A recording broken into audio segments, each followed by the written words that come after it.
Bwana asifiwe. Asanteni na tuketi chini.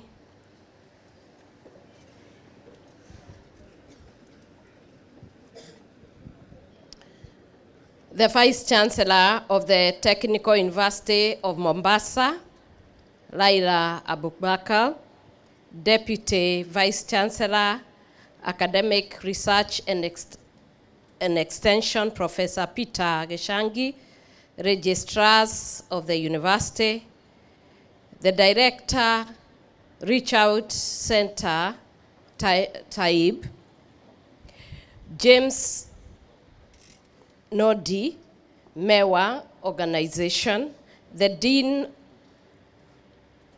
of Students and Deans of Schools, professors of the university and members of the faculty and Senate, the Acting County Commissioner, Leonard Mwiwawe,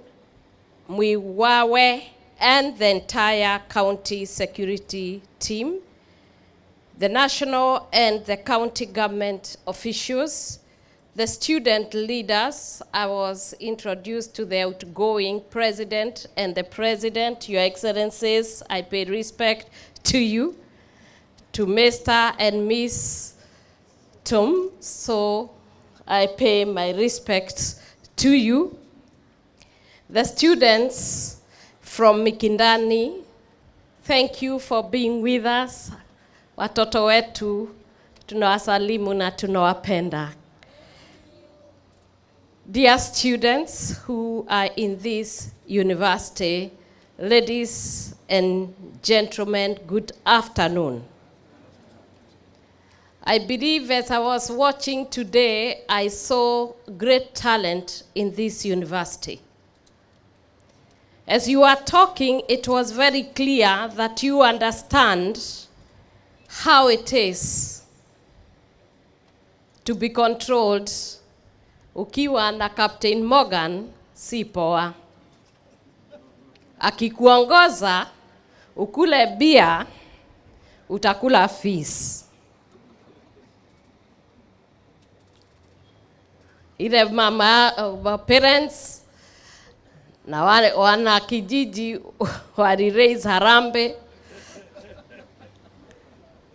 Utaona haya, ukifunga lock, na ukifungua lock, ukifungua utakuwa wewe ni zombie. STI, HIV na AIDS itakufuata. I want to thank Derek because you are a great example and mentor of the young people. And I believe that with time, if allowed, we will be working with you, because one who has been there, it is very possible for those people to change others and to change their lives. Derek, I salute you for turning around in good time.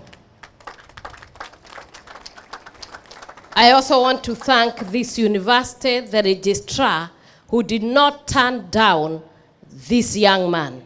Had the university turned him down, now he will be somewhere, and he will be part of my project of getting them from the dens to rehabilitation center. Thank you very much. Our fathers of faith, watumishi kutoka dini ya Kiislamu na Wakristo, I respect and honor you for the good work you are doing. Because if you had not been praying, and chaplains are not working with these people, and the counselors are not counseling our students, perhaps I would be doing greater job to even get the younger ones out. My prayer is that things will change. If you can just speak to the person next to them, mwambie Captain Captain Morgan si poa.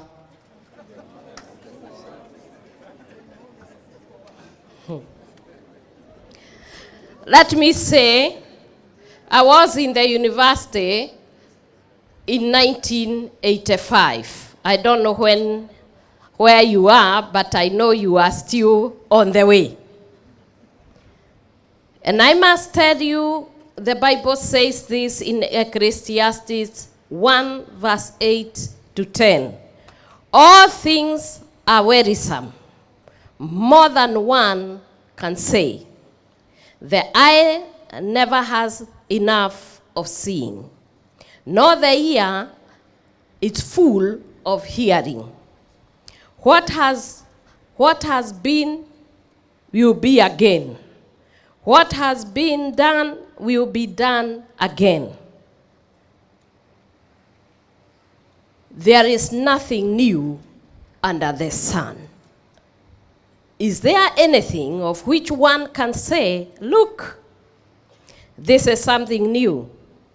It was there already time ago, a long ago, and it was here before our time. In 1985, going all the way to 90s, what you are talking about was still there. There is nothing good or new under the sun. Tulipoingia chuo kikuu, tulikutana na marafiki, just like the way Derek is saying. And it depended on which good friend you met. Yule rafiki ambaye ulichagua determined which way you are going to get. And he has just given a testimony about the way you spent here at the university. I always tell people I came from a very obscure background. And poor background and the location that you are born, haijalishi. I came from a rural area. My father died. I moved to a ghetto in Thika. That is where I grew up. A ghetto in Thika called Kiandutu. Kiandutu is mahali ya funza. And we stayed there. We grew up with struggles. In the ghetto, you find all manner of illicit blues. You find all this manner of substance abuse. And you also find other things like people, criminals who are radicalized there. But in the same ghetto are good people. Wonderful, loving people. And I remember I went to school in Mogumoine Primary School, which was in Section 9, and it was one of the most prestigious places in Thika. But we went without shoes. We went with jiggers and torn uniform. But I can tell you, my dear friends, comrades,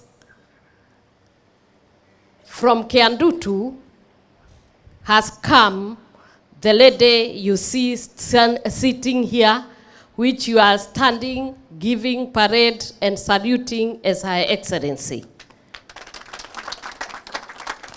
Your background does not matter.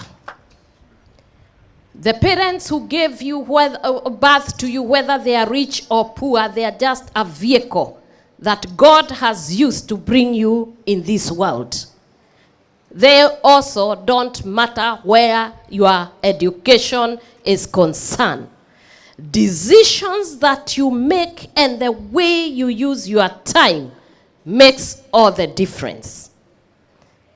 When I see the people who have performed here full of talent, I look at you and I see bright faces with bright future. And it only takes a decision. Wrong decision leads to failure. Right decision leads to success. The company you keep will determine who you are going to become. If I see you and I look around and I see the people you move with, the language you speak, where you spend your time, I can actually tell where you'll end. My children, today I came as a mother to speak to you because I'm very saddened by the turn of event and the crisis that is in this country, and not only in Kenya. And this crisis is affecting the poor and the rich. It is affecting the Christians, the Muslims, the Hindus, and all manner of religion. It is transversing race and color. This crisis is in every continent. And my concern is one: the generation and the children we give birth to, and we are looking forward, and we know they are going to be the future and the economic drivers, are driving themselves into dens and gutters, and they are driving themselves to the grave as we watch. So this time, I'm rising up as a mother to speak to my sons especially. I'm the champion of the boy child. And my joy is to see the boy children growing up and to see them become somebody. I would want to see when you grow up, you have your own business, like Derek is speaking about. You have a home, you have a wife, and you have children. And we can boast as mothers that we have been born in your home. But the sad thing is this: as he said, the village, the community believe in you. We are willing to sell everything we have. We are willing to go all the way to make sure you come to this place, because we believe the education is the key. It is the equalizer that will bring everybody to the same platform and give you equal opportunities. As you have heard, the Holy Book says, nothing is new under the sun. If you do the wrong thing, indeed there is going to be a reward. If you do the right thing, God will ensure that you get the right reward. It doesn't matter whether you do it in the light or in the dark. When the day comes of reckoning, it is surely shall be exposed. And this comes to reckoning when you sit your exams, when you are referred, or when you are discontinued. We used to call it a disco. And we used to fear it, even though we love to go to disco. But when it came written on a paper from the university, it is something that scared you and you do not know what to do with it. You are still young and God has given you the opportunity to be here. And I believe that the stories behind you may be very challenging. You may come from obscure background and you have struggled very much, but don't let your past rob your future. Be determined. Speak to my brother or a sister next to you. Tell them, be determined. Tell them to have faith and never to lose hope. Whatever you are going through, others have gone through. Not only that, after we have gone through all the struggles and the suffering, I went to the university, and one day of the days, I wanted to commit suicide. Not because I had been in companion with Captain Morgan, no. That one was not my problem. My problem is because I had done a good act that ended with giving me an egg on the face. When we went to the school, we were being given allowances. And because I loved my mom, I decided to spare the money and go and buy her a wardrobe, which I did. I bought her a gas cooker, a TV, and I was very happy when I went back to the university.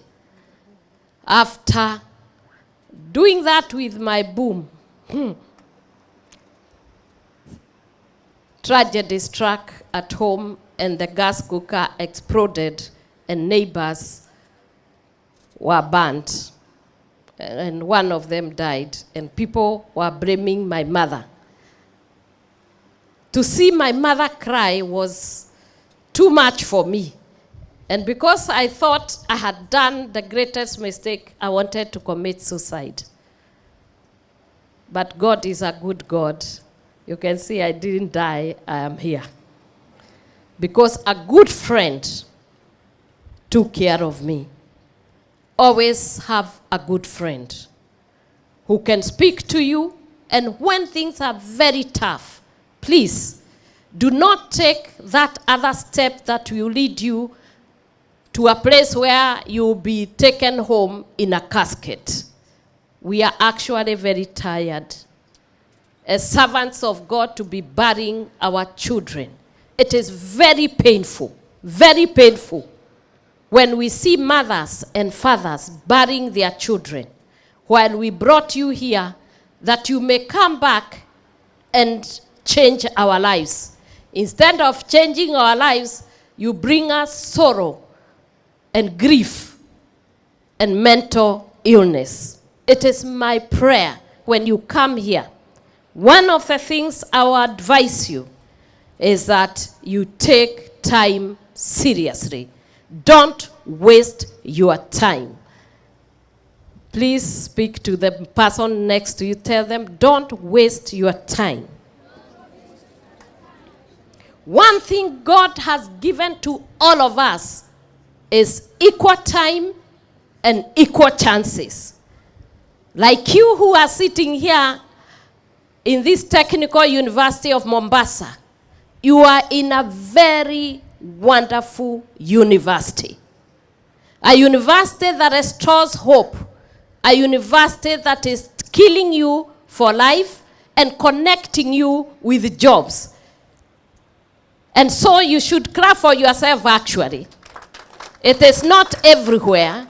You go and find a university that is killing you for life and also connecting you to jobs. Your vice chancellor has told me there are industrialists that collaborate and partner with you so that when you are through with your university, you find somewhere to go.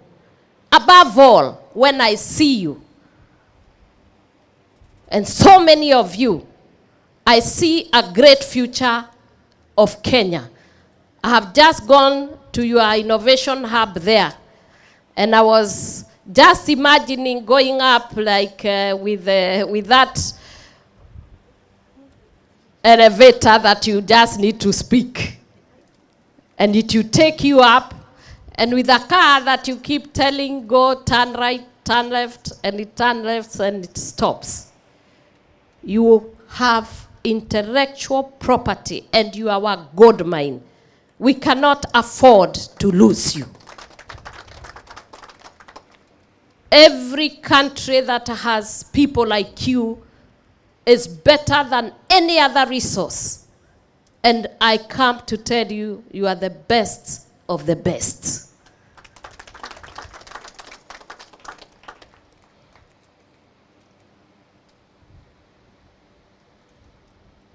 And it is very great to see hundreds of students and young people from across our beloved nation who have been brought together in one location here at the coast in the quest for knowledge.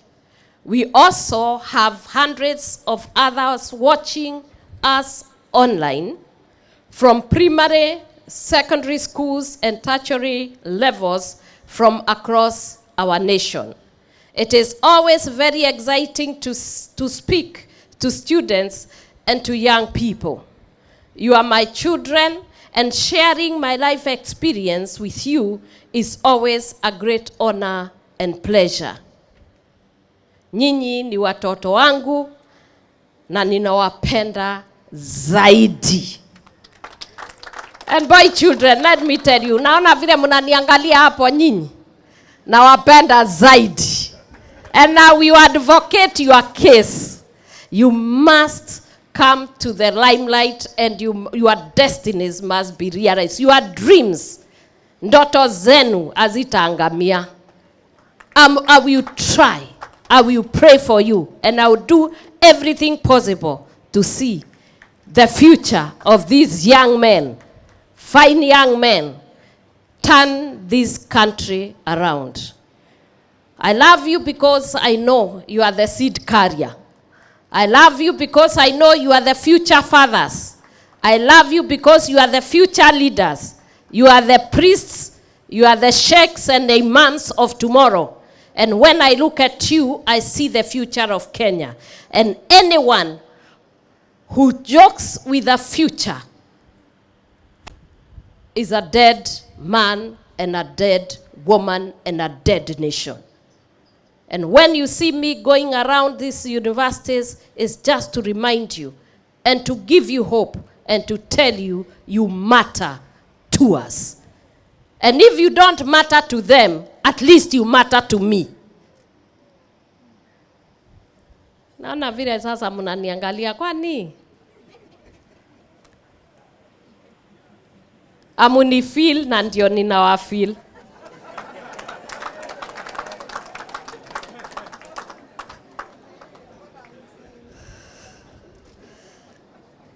Sijui kumeendaje kwa sababu I would thought the comrade power would be feeling me like I am feeling them. Munani feel?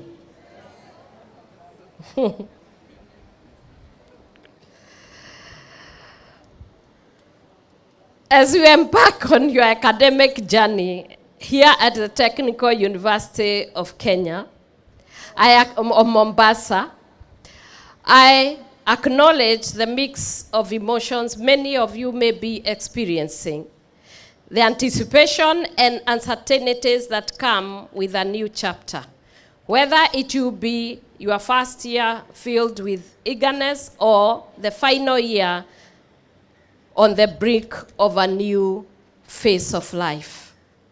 Life, as you know, unfolds in seasons, each with its unique opportunities. It is crucial to recognize the season you are currently in and harness its potential for personal growth and achievement. My dear students, your years at the university must be dedicated to pursuit of knowledge, a season where attending lectures and engaging in discussions, utilizing resources like the library, extensive utilization of resources of that library and reading, and fostering relationship with faculty members are very paramount as you grow in this university. Many of us, when we are at the university, some utilize these facilities very well. Others went to the ladies' night at Carnival. Today, if you see the difference between those who went to Carnival and those who were nibbling their books, you can tell the difference. How I pray that you be the people who will be utilizing your time and space and opportunity in the right way. I wish to remind you that the future of Kenya is in your hands. It is important to note that 75% of our total population is aged below 35 years, where you belong. 10 out of 20 years from today, you will be running most of the sectors of our economy as thought leaders. You are the strongest pillar of our communities and our future. And when I stand here, I am speaking to the foundation and the pillar for tomorrow. We may not be here in another 20, 30 years, but you be here with your children. So you must build a good future, a good foundation for your children when we are not there. Right now, you may look at us as parents and you think we are archaic. I've just told you there is nothing new. The way I see you with those mirege you are wearing and putting in them below here, my own father was wearing the same. They were called mirege. Today you call it sag, but it is the same. When I see my young girls with miniskirts, they were there, my mother used to wear them. Nothing new under the sun. What is new is what you are creating. The decisions you are making are the only ones that are new. But these fashions, they come, they go, and they come again. But even the decisions you are going to make now, somebody else will make tomorrow. And therefore, what my prayer is that you will build yourself and build a future. And next time I meet with you, you will be driving on your dream and your vision. I am sure that you understand the moment you lose it, you only have yourself to blame. When I went to the university, I entered alone. When I was leaving, I left alone. Na itakuwa hivyo tu, ulikuja peke yako, background yako si kama ya mwenzako. You will live alone with your degree or with none at all. And if you cannot live with something from this prestigious university, what will happen to you? I dare tell you, I am very, very saddened by what is happening in Mombasa. I have been in the dens, and some of you have seen your brothers there, who are injecting themselves until there is no place to inject themselves. Type, you know. The other day we went, there was that one who was trying even to inject themselves from the chest. And the next is a grave.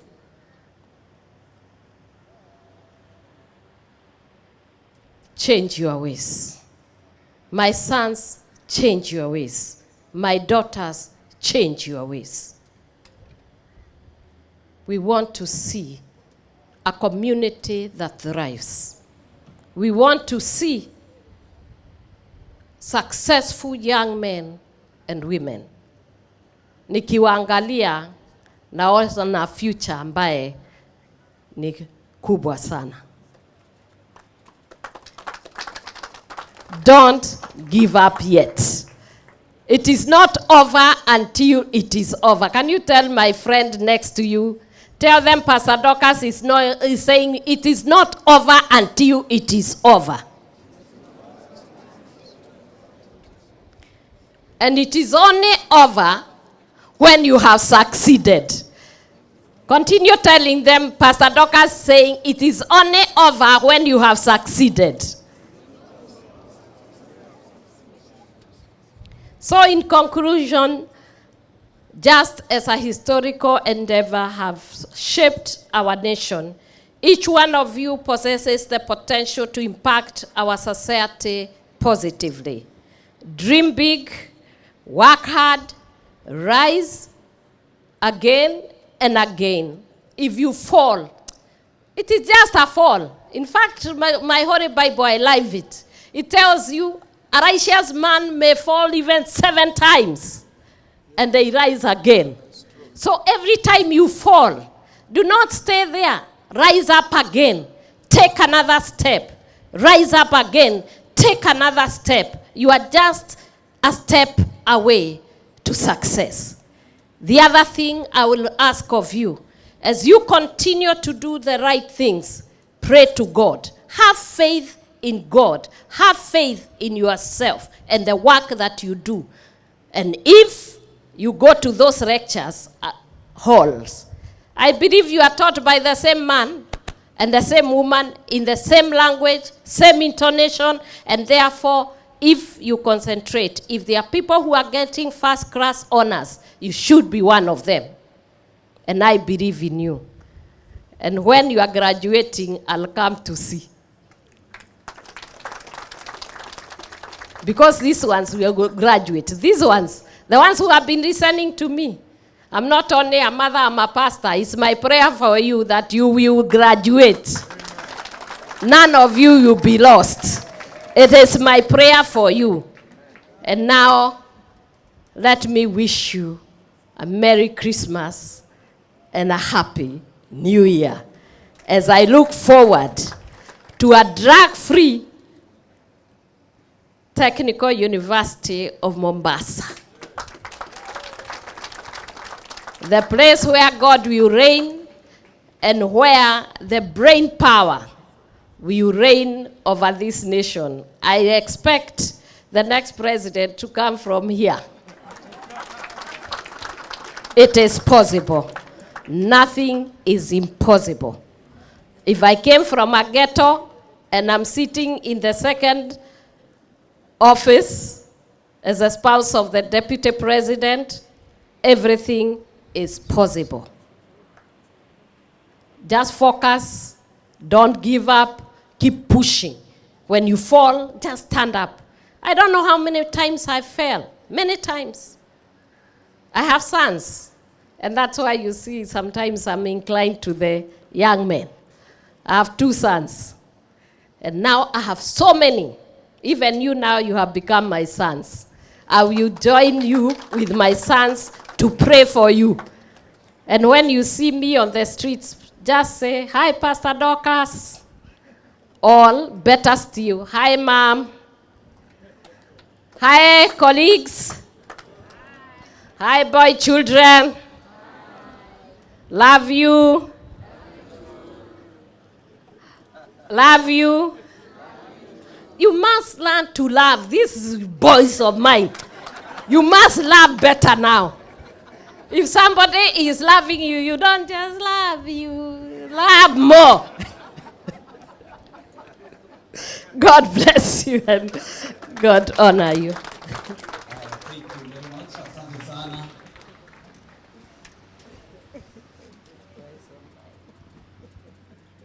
Asante, niombe tuketi kidogo. Your Excellency, kuna zawadi kadhaa ambazo utaweza kupewa kutoka chuo hiki pamoja